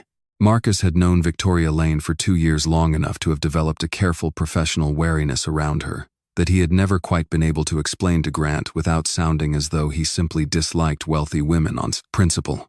It was not that. It was something in the particular way Victoria calculated a room before she entered it, the way her kindness always seemed to arrive with an invoice attached even when no one else could see the ledger. "You knew," Marcus said slowly, something cold settling into his chest. "Didn't you?" Victoria's eyes flicked to him, and for just a moment before she smoothed it away, something flashed across her face that confirmed exactly what Marcus had only half suspected in asking. "I don't know what you're talking about," she said, and turned to walk toward her own car, leaving Marcus standing in the rain with a question he intended to answer himself one way or another before the night was over. He caught up with the group in the emergency room waiting area 40 minutes later, having stopped only long enough to leave his own car with a valet he barely registered. Grant was pacing a short track between 2 rows of chairs, jacket-gone sleeves pushed up, a man who had clearly forgotten for the first time in years that anyone in the world might be watching him and drawing conclusions from what they saw. "They took her back 15 minutes ago," Grant said before Marcus had even fully crossed the room. "Contractions were close together. They said the baby's early, they're monitoring." He stopped, pressing the heel of his hand briefly against his eyes. "I don't know anything, Marcus. I don't know if he's okay. I don't know if she's okay." "Sit down," Marcus said, guiding him firmly toward a chair sitting beside him. "You standing there wearing a groove in the floor isn't going to change what the doctors are doing in there." Grant sat, though. His leg continued a restless, unconscious bounce that Marcus recognized from years of watching him under pressure. Boardrooms, product failures. The night Whitlock Roasting had nearly lost its largest distribution contract, over a shipping error that wasn't even the company's fault. This was different from all of those, and Marcus could see the difference plainly in the way Grant's hands wouldn't stay still, in the particular hollowed exhaustion around his eyes that had nothing to do with a bad quarter. "I need to tell you something," Marcus said, "and I need you to hear all of it before you say anything." Grant looked over at him, something in his expression sharpening despite the fog of worry still clouding it. "What?" Marcus hesitated only briefly. He had spent the ride overturning the decision in his mind whether to hold this back until Grant had steadier footing, or whether the weight of it needed to land now tonight while it still mattered most. He decided in the end that Grant deserved the truth in full, whatever the timing cost either of them. "When Victoria called me tonight before I even knew what was happening at the restaurant, she told me to handle it," Marcus said. Her exact words, like there was already a plan in place for something like this. "It didn't sit right with me, so while you two were on your way here, I made a call to a contact of mine, someone who does background work for the company, discreet stuff, nothing illegal." He paused. "I asked him to run Emily Hart's name, just to see what came up. I wanted to know if there was anything you needed to be braced for." "Marcus." Grant's voice had gone very quiet. "Tell me." "There's nothing on her," Marcus said. "No debt, no record, nothing that even resembles a con." She's exactly who she appears to be, a waitress who buried her mother 8 months ago and has been working double shifts alone ever since. He watched something in Grant's shoulders loosen slightly at that before he continued. But here's what I did find. An invoice, paid 8 months ago from a private investigation firm downtown to an account traced back to Victoria's personal finances.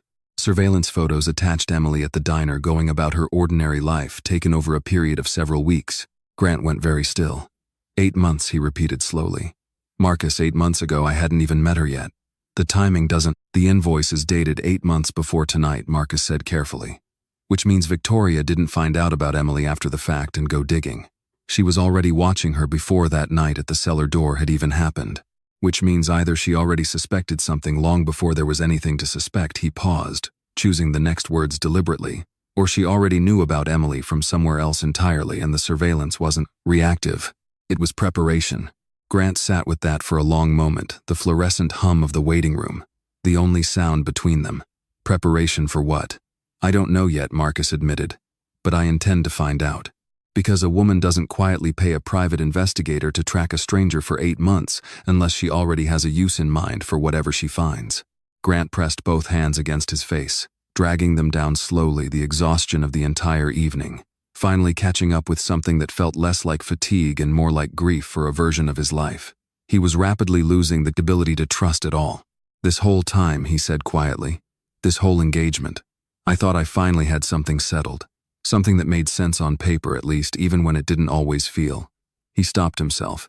Even when it didn't feel like enough, Marcus finished for him gently and Grant did not correct him. Marcus watched his friend for a long moment, weighing the second half of what he'd learned that night, the piece he had found almost by accident, while chasing down the investigation firm's records, an older thread tangled deep in a decades-old shell company that had crossed his desk. Once before, years earlier, during a routine legal review he'd barely registered at the time. He had recognized the name only because it had stood out then too, filed under a holding company that traced 3 layers down back to Lane Family Capital. He did not tell Grant that part yet. Not here, not in a hospital waiting room with a woman in labor down the hall and a child's life hanging in the balance a few doors away. Some truths, Marcus decided, needed steadier ground beneath them before they could be safely set down. This one, the one that reached back, not 8 months but 17 years, to a gravel drive outside a logging town and a house with a name Marcus had never once heard Grant say aloud would keep, until his best friend had something solid enough left to stand on. Go find out about the baby, Marcus said instead, nodding toward the double doors at the end of the hallway where a nurse had just appeared scanning the waiting room. I'll keep digging. Whatever this is, Grant, I'm not letting it near you or that little boy without knowing exactly what we're dealing with first.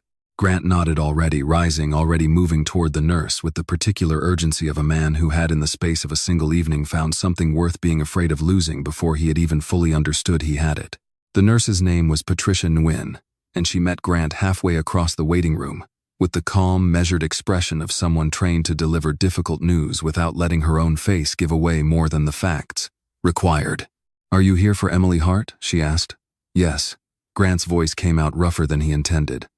He stopped, uncertain for the first time in years of what word actually applied to him in this sentence. Father, maybe. Something certainly. I'm with her. She delivered about 10 minutes ago, Patricia said. A boy. He's small, 4 pounds 2 ounces, which is expected given how early he came, and his lungs need some help right now, so he's been moved to our neonatal intensive care unit. The doctors are with him. Emily is stable and asking for you. Grant felt his knees go briefly alarmingly unreliable beneath him. Is he going to be okay? The next 48 hours will tell us a lot, Patricia said, not unkindly, but without softening the truth either. He's fighting hard. That matters more than people realize. She gestured toward the double doors. Come on. She wants to see you. Emily lay propped against a bank of pillows when Grant entered the recovery room, her face pale and damp with the exhaustion of labor, an IV line taped to the back of one hand. She looked smaller than she had an hour earlier, and somehow at the same time entirely unbreakable. The particular combination Grant would spend the rest of his life trying and failing to fully describe to anyone who hadn't seen it themselves. Hey, he said, softly crossing to the side of the bed. Hey. Her voice was hoarse. Did they tell you a boy? Grant said. 4 pounds. They're taking care of him now. Emily nodded, and something in her composure held together through hours of pain and fear, and a public confrontation that should never have happened finally cracked. Tears slipped down her face and she made no effort to stop them. He's so early, Grant. He wasn't supposed to come for 3 more weeks. I hadn't even finished the nursery. None of that matters right now, Grant said, taking her hand carefully around the IV line. He doesn't need a finished nursery tonight. He needs to keep breathing, and from what they're telling me, he's already doing exactly that. Emily let out a shaking breath, something between a laugh and a sob. You don't know that. No, Grant admitted. But I know he's got a mother who worked double shifts 8 months pregnant. Rather than ask anyone for help she didn't think she deserved. If that's the kind of fight he was born into, I like his odds. Emily looked at him for a long moment, something raw and unguarded moving across her face, and did not respond because there was nothing steady left in her voice to respond with. They were allowed to see him 20 minutes later, through the glass wall of the neonatal unit before Emily was moved to a recovery room of her own. Grant stood beside her wheelchair and looked through the glass at the smallest human being he had ever seen in his life. A tangle of wires and tape and a clear plastic dome, a chest rising and falling in small, rapid, determined movements. A face still faintly wrinkled with the effort of having arrived too soon into a world that had not quite finished preparing a place for him. Something moved through Grant's chest that he did not have language for. He had built a company from nothing. He had negotiated contracts worth more than some small nations. He had on more than one occasion walked into rooms full of people twice his age and made them listen to him. None of it had prepared him for the particular devastating tenderness of looking at a child who might in some part yet unconfirmed be his own. He's beautiful, Grant said quietly. He's a mess of wires, Emily said, half laughing, half crying. But yeah, he is. Victoria found them an hour later in the hallway outside Emily's recovery room, having tracked Grant down through a call to his own driver that he had not thought to intercept in the chaos of the evening. She had changed out of her dinner attire into something more subdued, though her composure had returned in full, polished back into place the way Grant had watched her do a dozen times before after moments of public embarrassment. Can we talk? She said somewhere private. Grant hesitated, glancing back toward Emily's door, then followed Victoria a short distance down the hallway out of earshot but still visible. I've thought about this evening, Victoria said, and I think we both said things we didn't mean. I'd like to propose something reasonable. Her voice had shifted into the careful, measured tone Grant recognized from boardroom negotiations, and something in him went cold hearing it applied to this. I'll cover whatever medical costs the insurance doesn't. Full discretion, no press, no complications, nothing that touches either of our names publicly. In exchange, I'd ask that you and I move forward as planned, and that this, she gestured almost delicately toward the direction of the NICU, remains. A private arrangement handled quietly the way people in our position typically handle these things. Grant stared at her, and for a long moment he said nothing at all, turning the proposal over in his mind with a growing, sickened clarity. You want me to pay her off, he said slowly, and pretend my son doesn't exist. I want us to be practical, Victoria said. You have a company to think about, a reputation. This doesn't have to become a scandal if we're smart about how we manage it. He's not a scandal, Victoria. He's 4 pounds and fighting to breathe on his own 40 feet from where we're standing. Grant's voice had gone low and hard, a register Marcus had heard perhaps twice in 15 years of friendship, and that Victoria evidently had never once encountered. And I am not managing him. I'm not managing her. I'm done managing anything about tonight. Victoria's composure flickered just slightly. Grant, I heard what you offered, Grant said. Money and silence. That's the whole plan, isn't it? That's what you've built your entire life around, controlling the version of events people are allowed to see. He shook his head slowly, something in him finally settling into a decision that had in truth been building for longer than this single night. We're done, Victoria. The engagement, the wedding, all of it. I can't marry someone who looks at a child fighting for his life and calculates what it'll cost to make him disappear from the story. You'll regret this, Victoria said, her voice tightening. You're throwing away everything we built for a waitress and a baby you don't even know is yours yet. Maybe, Grant said. But I'd rather regret choosing him than spend the rest of my life certain I chose wrong. He turned and walked back down the hallway without waiting for her response, and did not look back to see. The expression on her face did not see, and would not learn until later, the particular flash of something colder than embarrassment, that crossed it, the look of a woman recalculating a plan that had just failed in a way she had not fully accounted for. Marcus was waiting near the recovery room door when Grant returned, having spent the last hour making quiet calls Grant hadn't yet had the composure to ask about. He took one look at Grant's face and understood immediately what had just happened in the hallway. You ended it, Marcus said. I ended it. Marcus nodded slowly, something like relief moving briefly across his features before settling into something more careful. Good, he said. Because that invoice I told you about, it's not the only thing I found tonight. There's more, Grant. Older. Deeper than Victoria hiring someone to watch a waitress for 8 months. He glanced toward Emily's door, then back at his friend, weighing the moment against everything else the night had already asked of him. But it can wait until you've had a night's sleep and a look at your son. Tonight's already given you enough to carry. Grant studied him for a long moment. Some old familiar instinct, the same one that had once told a starving 17-year-old boy exactly when an adult's kindness could be trusted, and when it couldn't, recognizing that Marcus was holding something back out of care rather than convenience. Okay, he said quietly. Tomorrow then. He turned back toward Emily's door, toward the small, fierce, fragile family that had, in the space of a single evening, rearranged everything he had believed about what his life was supposed to look like, and did not yet know how much further that rearranging still had to go.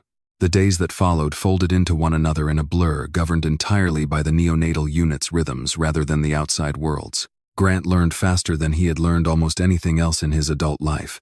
The particular vocabulary of a NICU oxygen saturation bilirubin levels, the small victories measured in fractions of an ounce gained overnight. He learned to wash his hands up to the elbow before he was allowed near the incubator. He learned to recognize the sound of the monitor's alarm that meant check, but don't panic, from the one that sent nurses moving at a dead run. And he learned in the space of those first few days to fear the second sound more than he had ever feared a hostile boardroom takeover in his life.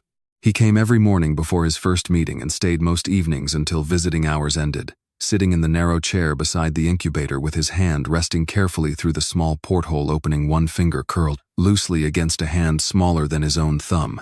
He rescheduled a call with his board of directors twice that first week, an act so unlike him that his assistant, a woman named Rachel who had worked for him for 6 years, called Marcus directly to ask whether something was wrong.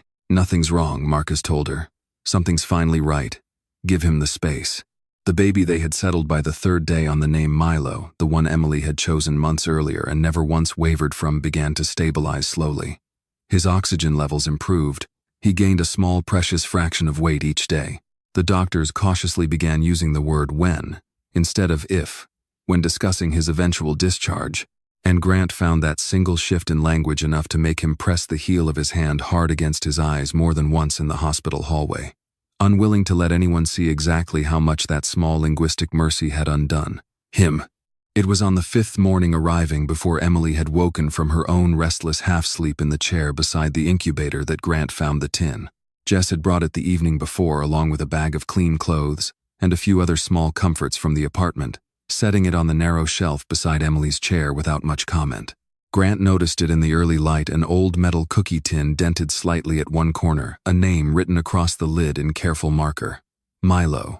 He lifted the lid carefully, some instinct telling him this was not simply idle curiosity but something closer to permission he needed to ask for properly, and found Emily's eyes already open, watching him from the chair when he turned to do exactly that. "Is this okay?" he asked, hand still resting on the lid. Emily was quiet for a moment, weighing something before she nodded. "Go ahead." Inside, carefully organized, Grant found the accumulated evidence of 9 months of a woman working alone against odds he was only beginning to understand the full weight of. Crumpled bills smoothed flat and stacked by denomination.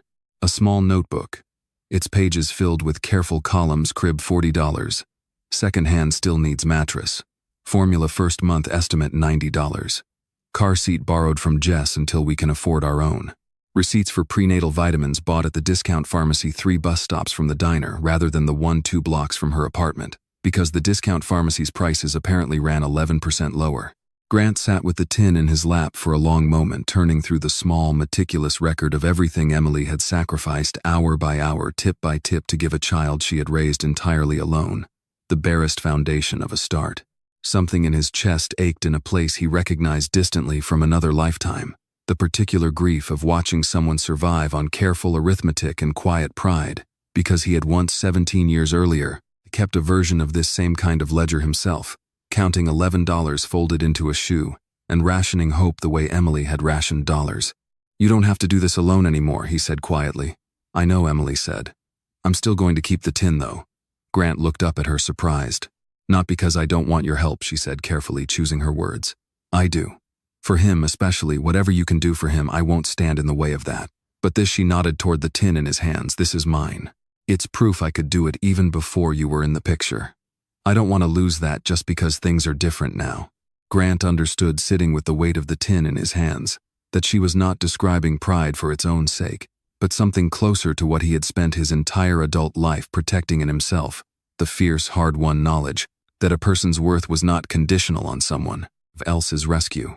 He had built an empire trying to prove exactly that to a version of himself that had once believed otherwise.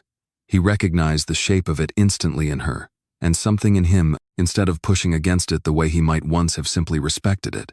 Then I'll ask before I add anything to it, he said. Every time. Good, Emily said, and something in her expression softened just slightly at being understood rather than overridden. They fell over those first difficult weeks into a rhythm that surprised them both.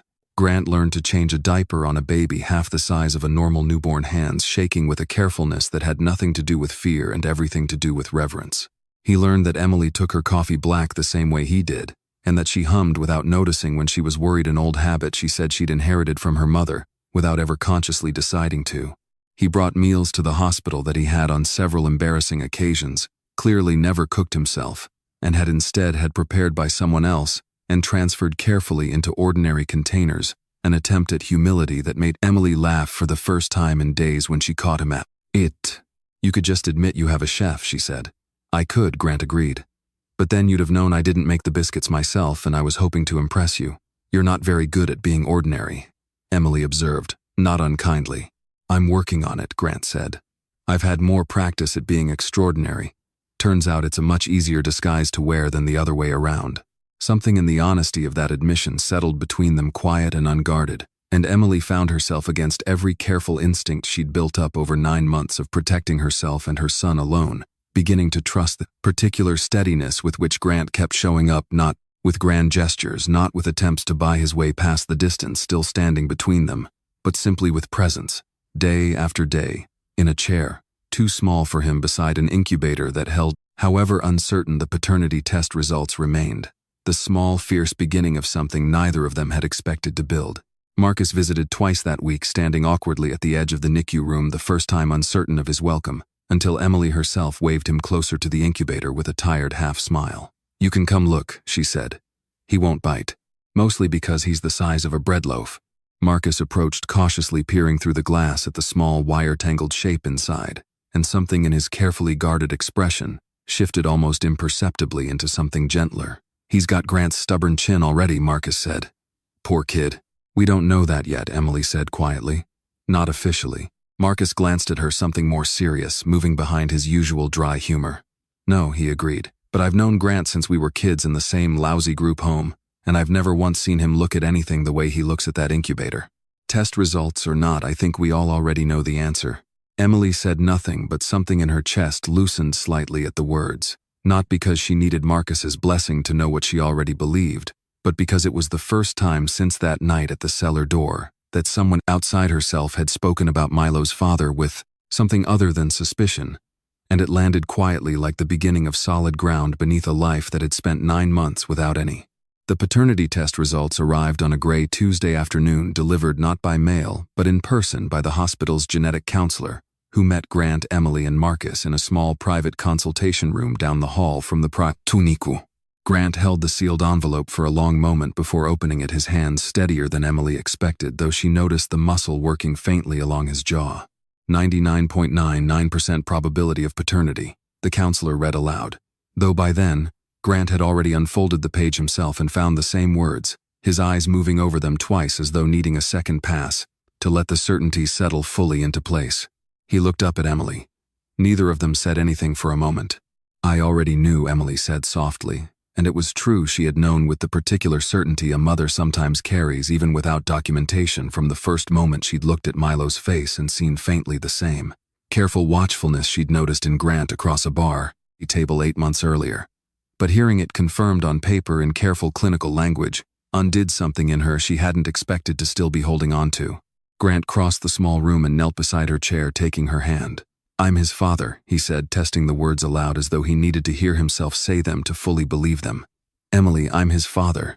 You are, she said, and something in her voice broke gently on the words, not from sorrow but from the particular relief of an uncertainty finally fully laid to rest.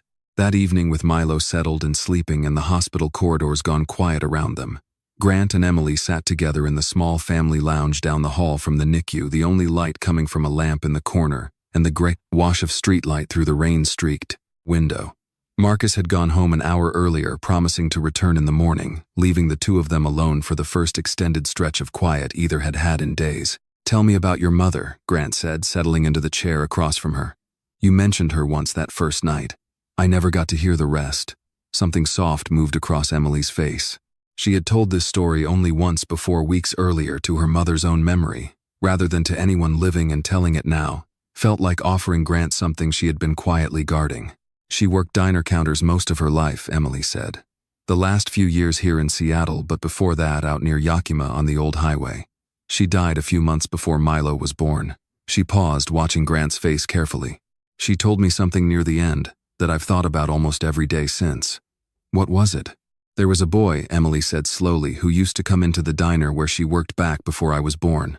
Homeless, she thought, though he never said so outright. Painfully thin. He'd order water because it was all he thought he had any right to ask for, and she started bringing him whatever hadn't sold that night, telling him it was headed for the trash anyway so he wouldn't feel like he owed her." She watched something shift almost imperceptibly in Grant's expression as she spoke, though she could not yet have said why. She said he talked carefully, politely, like every kindness surprised him a little.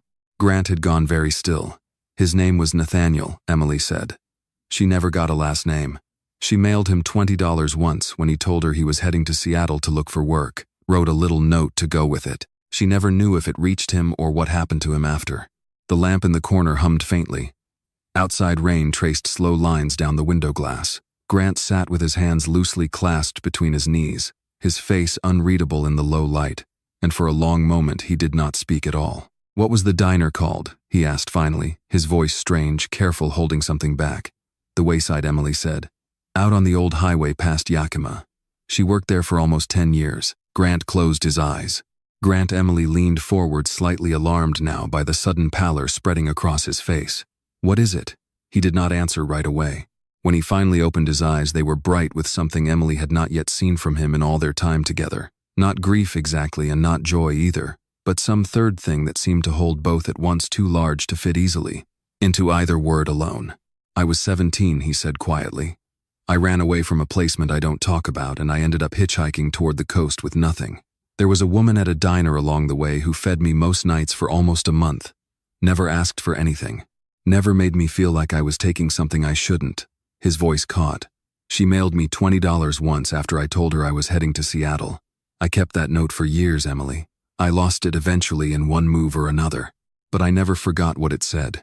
"What did it say?" Emily whispered, though some part of her had already begun to understand, the room tilting very slightly around a truth too large to hold steady all at once. "Kindness always returns," Grant said. "That's what it said." For a long moment neither of them spoke. Emily felt tears rising hot and sudden, and did not try to stop them. She thought of the photograph in her mother's cedar box, the same 4 words written in her mother's careful hand on the back of a picture of a laughing, hollow-cheeked boy standing outside a diner counter. A picture she had not yet shown to anyone, had not even fully understood the weight of until this moment. "My mother's name was Dorothy," Emily said, her voice breaking. "Dorothy Hart." Grant made a sound that was not quite a laugh and not quite a sob. Something caught helplessly between the two and pressed the heel of his hand hard against his eyes. "Dorothy," he repeated. "I remember her voice. I don't think I ever forgot it. She used to hum while she worked some old song I never learned the name of. She did that her whole life," Emily said, crying openly now. "I used to fall asleep to it." Grant crossed the small space between their chairs and knelt in front of her, taking both her hands in his own composure entirely gone. Now 17 years of a carefully guarded story finally cracking open in the quiet of a hospital lounge at 11 at night. "Your mother kept me alive that winter," he said. "I didn't even know her last name until tonight. I've spent 17 years wondering what happened to the woman who fed a starving kid out of the goodness of her own heart, never once expecting to find out she'd raised the woman I—" He stopped the sentence too large to finish. All at once, "The woman you," what Emily said softly, though she already knew, had known perhaps for longer than she'd let herself admit. "The woman I love," Grant said. "I think I have since that first night, before I even understood what I was feeling. I just didn't have the right to say it yet. Not with everything still unresolved between us." Emily looked at him for a long moment, 17 years and 8 months, and a single hospital lounge collapsing suddenly into something that felt for the first time since her mother's death entirely and unmistakably like Grace. "Nothing's unresolved anymore," she said quietly. He kissed her, then careful and unhurried, the rain still tracing its slow lines down the window beside them, and somewhere down the hall in an incubator too small for the enormity of what he represented. A boy named Milo Hart Whitlock slept on, entirely unaware that the two threads of kindness that had shaped both of his parents' lives, a plate of food offered freely to a starving stranger and a love neither of them had let themselves fully believe in, until this exact moment had, after 17 long years, finally and completely found their way home to each other. 2 weeks later, on a Thursday morning bright with the thin, watery sunlight Seattle sometimes offered in early winter, as a kind of apology for the months of gray that came before it, Grant received a phone call that stopped his heart in his chest for the second time that month. "It's Walt," said the voice on the other end.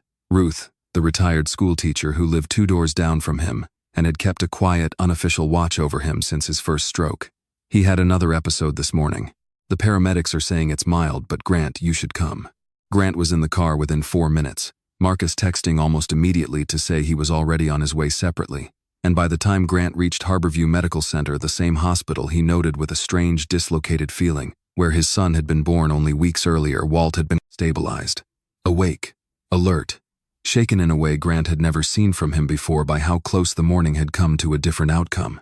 "You didn't need to drop everything," Walt said, his voice slower than usual but still carrying its familiar dry edge as Grant pulled a chair close to the bed. "You said that last time too," Grant said, gripping the older man's hand. "I'm starting not to believe you." Walt managed a faint smile, though something more serious moved behind his tired eyes, something that had nothing to do with the morning scare. "This one rattled me more than the last," he admitted quietly. "Made me realize I've been carrying something too long, Grant. Something I should have handed you years ago and kept telling myself there'd be more time." Grant felt a small, cold unease settle beneath his ribs. "Walt, whatever it is, it can wait until you're stronger." "No," Walt said with a firmness that surprised them both. "It can't. Not anymore." He nodded toward the small nightstand beside the bed where a worn canvas satchel sat, the same bag Grant had seen him carry to the roasting warehouse nearly every day for 17 years. In the front pocket, "There's an envelope." Grant retrieved it slowly, uncertain, and found a plain white envelope, edges softened with age, his own name written across the front in handwriting. He didn't recognize careful looping, distinctly feminine, nothing like Walt's blunt, block print. "Whose writing is this?" Grant asked. "A woman named Carol Whitfield," Walt said. "She worked for the county foster office back when you were a boy. We knew each other years ago, before either of us were what we are now." He paused, gathering himself, his eyes not leaving Grant's face. "She came to me not long after you started working for me. Recognized your name from a file she'd handled once. She wasn't supposed to talk to me about it. Confidentiality. All of that, but she said she couldn't sleep right unless somebody who cared about you eventually knew the truth." Grant's hands had gone very still around the envelope. "What truth?" "Read it," Walt said gently. "I've carried it 20 years, son, trying to find the right moment to hand it to you. I don't think there's ever going to be a right moment. So I'm giving it to you now while I've still got the chance to be in the room when you do." Grant opened the envelope with hands that were not entirely steady and unfolded a single page, the ink faded slightly with age but still perfectly legible. "Dear, whoever loves this boy enough to be reading this, my name is Carol Whitfield. I worked intake for the county for 11 years before I retired, and in all that time there was only one file I couldn't put down after closing it, which is why I'm writing this now instead of simply letting it stay buried the way the paperwork suggests it should. Nathaniel Grant, I understand he goes by now, was told when he was placed in the system at age 9 that his mother had relinquished him voluntarily. That is what the file says. It is not what happened. His mother, a young woman named Mary Ann, came to our office herself twice in the 2 years before Nathaniel entered care, asking for help getting out of a dangerous situation at home. She was afraid, and rightly so. I saw the reports myself later after it was too late to matter. She was trying to get her son somewhere safe. On the night she finally attempted to leave for good, taking Nathaniel with her, there was an accident on the highway outside their town. She did not survive it. Nathaniel was found the next morning unharmed in a stranger's yard nearly a mile from the wreck, having apparently wandered from the scene in shock. He was 9 years old and could not or would not speak about what had happened for months afterward. The paperwork that followed was simplified, I believe now, deliberately to close the case without complication. It was easier administratively to record the mother as having relinquished the child than to document what had actually happened, that she died trying to save him. I did not write the original file, but I carried the knowledge of it for years, and it has never once stopped weighing on me that a boy grew up believing his mother gave him away when in truth, the last thing she ever did in this world was try to carry him to safety. I don't know what kind of man Nathaniel has become. I only know he deserved a long time ago to know the truth of where he came from.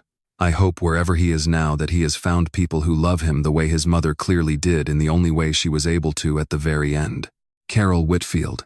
Grant read the letter twice, and then a third time, his vision blurring badly enough by the second pass that the careful looping handwriting swam and doubled on the page.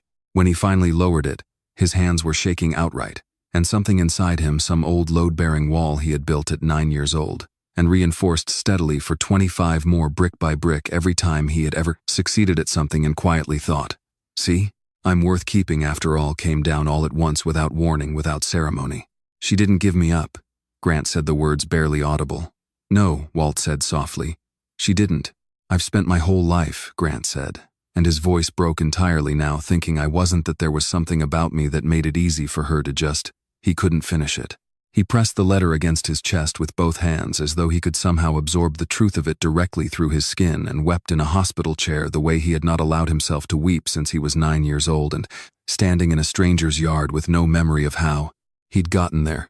Walt reached over despite his own weakened state and rested a steady hand on Grant's shoulder, saying nothing at all, offering the same unremarkable, unconditional presence he had offered a starving 17-year-old boy outside a laundromat 17 years earlier, the presence that asked for nothing and simply stayed. Marcus arrived 10 minutes later to find them both, like that, Walt's hand still on Grant's shoulder, Grant's face buried against the letter, and understood immediately, without needing to be told, that something enormous had shifted in the room.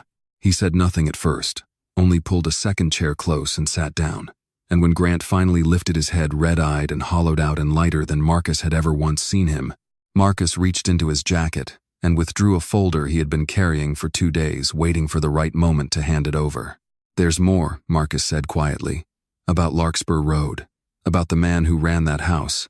He hesitated only briefly. The shell company that quietly funded him for years kept the county's questions from ever going far enough to matter. It traces back to Lane family capital Grant.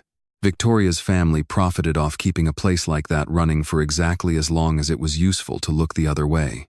Grant absorbed this new weight slowly, and found to his own surprise that it did not land with the same devastating force the first truth had. It simply confirmed what he had already begun to understand about the world. He'd almost married into that some kindness comes free, offered by strangers with nothing to gain, and some cruelty is simply purchased quietly by people who'd never have to see its cost up close. "Thank you for finding both of these," Grant said finally, his voice still rough but steadier now. "The hard one and the harder one.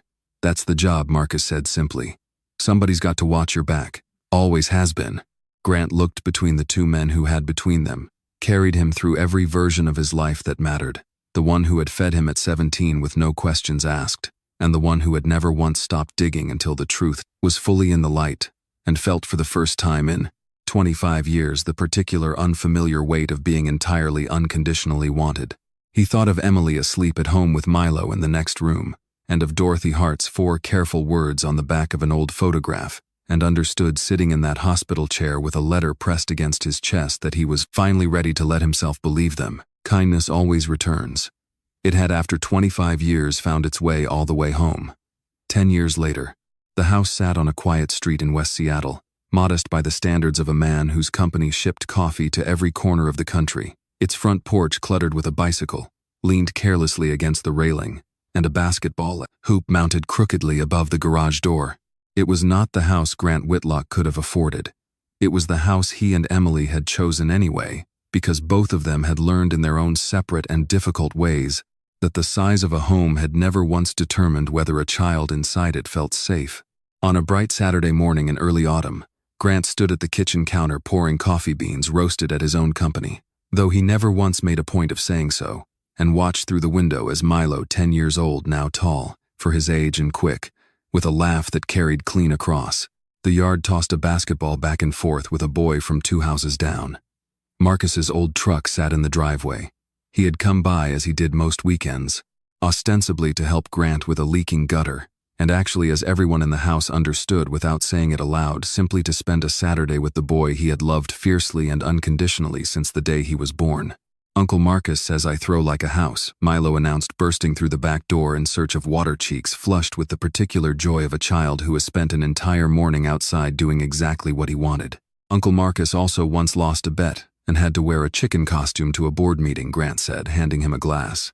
"Consider the source." Milo laughed and ran back outside, and Grant watched him go with the same quiet, disbelieving gratitude that had never once faded in 10 years. The particular wonder of a man who had once believed himself unwanted, watching a child grow up, entirely certain of being loved. Emily came up beside him at the window, resting her head briefly against his shoulder. She managed the copper kettle, now had for years ever since Diane retired, and handed her the keys along with a piece of advice. Emily still repeated to every new hire, "Take care of the people on their feet and they'll take care of everything else." The paid parental leave program Emily had built into the diner's policy, the first of its kind among small restaurants in the neighborhood, had since been copied by a dozen other local businesses, something she never mentioned without a small, proud smile. "He's happy," Emily said, watching their son through the glass. "He is," Grant agreed. "I still don't entirely know how we managed that." "One ordinary day at a time," Emily said. "That's all it ever was." Later that afternoon, the four of them, Grant, Emily, Milo, and Marcus, who had long since stopped needing an invitation to stay for dinner, drove together across the city to a quiet brick building near the hospital, its entrance marked by a simple engraved sign that read only, "The Dorothy Hart Family Wing." Inside, nurses moved between rooms designed specifically for premature infants, and the families learning in real time how to love a child who had arrived too early into a world not quite finished preparing for them. There was no plaque anywhere bearing Grant's own name. He had insisted on that from the beginning, and Emily had understood exactly why, without needing to ask. A few blocks further stood a second building, newer, smaller, a transitional home for teenagers aging out of the foster system with nowhere else to go. Its name, chosen by Grant himself after a long night of quiet deliberation, was simple: Larkspur House. He had wanted, he told Emily once, for that particular address, the one that had haunted the worst years of his own life, to mean something different for someone else. Not a place of harm anymore. A place where a frightened 17-year-old could find a warm meal, a locked door that opened only from the inside, and someone willing to ask without expecting anything in return, "Are you hungry, son?" Victoria Lane's name had not crossed any of their lives in years. The business press had eventually uncovered the old shell company and its history, and the Lane family's standing in the city had quietly diminished under the weight of a truth Grant had never once needed to expose himself. The world, it turned out, had a way of settling its own accounts given enough time and enough honesty. That evening, after Milo had been put to bed and Marcus had finally driven home, Grant and Emily sat together on their back porch, the last of the daylight fading gently behind the hills. Grant held, as he sometimes still did on quiet nights, the old cedar box that had once belonged to Dorothy Hart, the faded photograph of a laughing, hollow-cheeked boy resting on top where it always did. "I used to think," Grant said quietly, "that I had to earn every good thing that ever happened to me, that nothing came free, that if I stopped proving my worth for even a minute, somebody would decide I wasn't worth keeping after all." He turned the photograph over gently in his hands, reading the 4 words on the back, for what must have been the 1,000th time. "Your mother taught me otherwise before I even understood what she was teaching me, and it took me 25 more years. And a letter I almost never got to read to actually believe it." Emily took his hand. "And now I know," Grant said, "that the only thing that ever really heals a person is being loved without having to earn it. Not the money, not the company, just this." He gestured simply at the porch at the house, at the sound of Milo's quiet breathing, carrying faintly through an open window upstairs, somebody choosing to stay. They sat together in the gathering dark for a long while after that, not needing to say anything more. Two people who had each once believed themselves entirely alone in the world, now sitting side by side in the quiet, ordinary proof that they no longer were. And that's where we leave the Whitlock family. A man who once slept behind a laundromat in the freezing cold, a woman who once counted tip money into a cookie tin, and a little boy whose birth brought both of their broken pasts together into something whole. Their story reminds us that money can build a hospital wing, but it takes real love, patient, honest, freely given, to heal a wound that money never even knew was there. It reminds us that kindness, even the smallest kindness offered to a stranger with nothing to give back, has a way of finding its way home, sometimes across 17 years, sometimes across generations, but it always finds its way home in the end. What lesson did you take from this story? Was it Dorothy's kindness to a starving stranger? Was it Grant learning after 25 years that he was never unwanted at all? Or was it Marcus standing loyally beside his best friend, through every hard truth, refusing to let him face it alone? Leave a comment below, and let us know which part of this story touched you the most. If this story moved you, please take a moment to like the video, share it with someone who needs a reminder that love can heal even the deepest wounds. Leave a comment with your thoughts and subscribe so you don't miss the next story. Thank you so much for watching until the very end. See you again in the next video. This story is a work of fiction created with the help of artificial intelligence. Any resemblance to real persons or events is purely coincidental.